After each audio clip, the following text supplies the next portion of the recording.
بدر القحطاني هنا. ستوري رقم 5.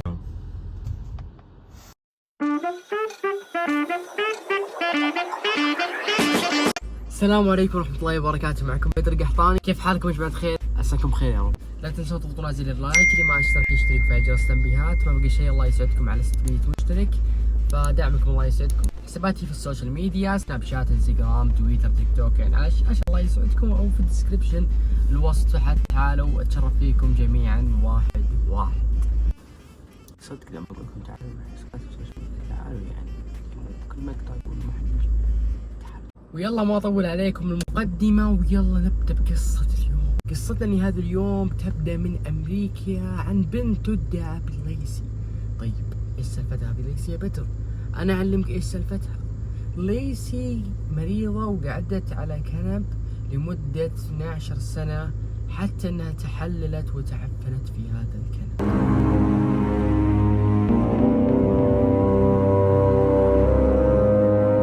مرت السنوات، ولما بلغت ليسي صار عمرها 18 قررت انها تدرس، بس تدرس عن بعد في البيت عشان تشتغل في البيت تساعد اهلها وتدرس في البيت. يعني اهلها كانوا رافضين فكرة انها تروح للمدرسة تدرس عن بعد فقط اونلاين.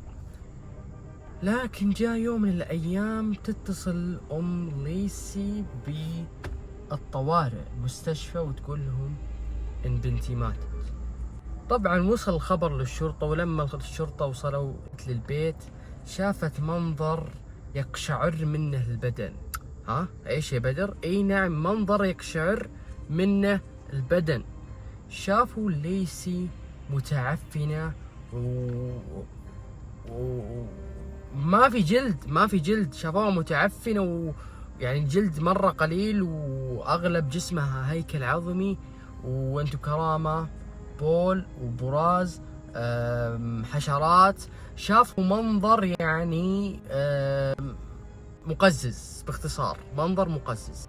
يعني حتى قال احد الضباط اللي كان مستلم هذه القضية، قال انا لي اسبوع ما قدرت اكل من الرائحة الكريهة التي كانت تطلع من ليسي لما دخلنا عليها الغرفة، كانت على الكنب.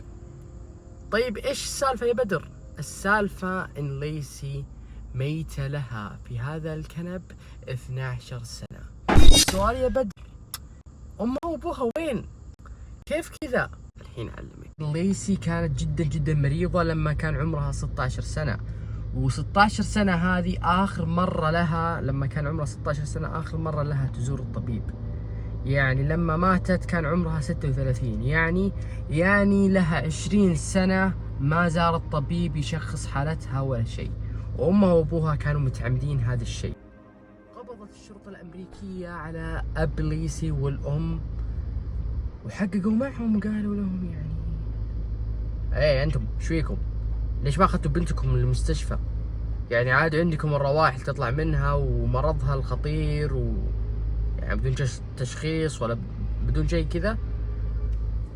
ردوا بكل رد بارد، ما اخذناها ما فيها شيء، بنتنا سليمة.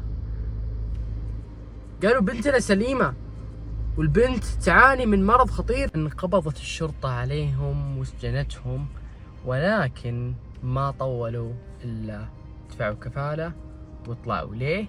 لأن الأم كانت نائبة الرأي العام في المدينة وشخصية معروفة، وأيضا الأب أعتقد أنها شخصية معروفة، فقدروا أنهم يدفعون كفالة ويطلعون من الموضوع. طيب قبل ما ننهي القصة، يعني السؤال اللي يطرح نفسه، ليه ما أخذوا بنتهم للطبيب برأيكم؟ هل كذا دعانة يعني ولا كيف؟ ليه أب وأم ليسي والديها ليه ما خذوها للمستشفى؟ هل كانوا يا ترى ينتظرون وفاة ابنتهم ببطء؟ هل كانوا ينتظرون هذا اليوم واللي يفتكون منه من بنتهم؟ هل هذا منطقي؟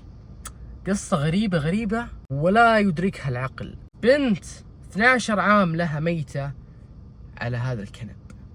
كمية العفن والروائح الكريهة اللي راح تطلع منها، كمية المنظر البشع اللي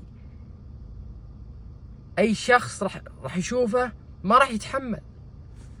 أعطونا رأيكم في التعليقات. هي نهاية القصة. لا تنسون تضغطون زر اللايك، اللي ما اشترك يشترك في جرس التنبيهات. وبس ان شاء الله نشوفكم في القصة الجاية او الفلوق الجاي. اكتبوا لي تحت في التعليقات ايش تبون. وبس ان شاء الله نشوفكم ان شاء الله في الفلوق الجاي او القصة الجاية. كان معكم بدر قحطاني، مع السلامة.